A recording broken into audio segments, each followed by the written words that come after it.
এত সুন্দর সাইকেলটা কার রে? কেউ তো নেই দেখছি। যারাই হোক গে, আমি নিয়ে যাই।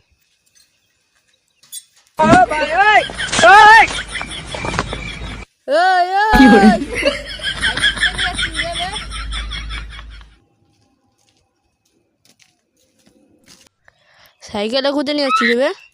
এটা তো আমার সাইকেল। দেখতে পাচ্ছি না, নতুন সিট লাগানো, নতুন টায়ার দুটো, আর হ্যান্ডেলটা খোলা। তোর সাইকেল? দেখতে পাচ্ছিস না, এটা আমার সাইকেল। তো ধরা খেয়ে গেলাম। দেখি যাই হোক, একটা কিছু বলে ম্যানেজ করে নি। দেখতে পাচ্ছিস তো সাইকেলটা আমার। ও ঠিক আছে ঠিক আছে, তুই যা, তোর সাইকেল নিয়ে যা। চালা। দাঁড়া তো, দাঁড়া, ব্যবস্থা করছিস, দাঁড়া।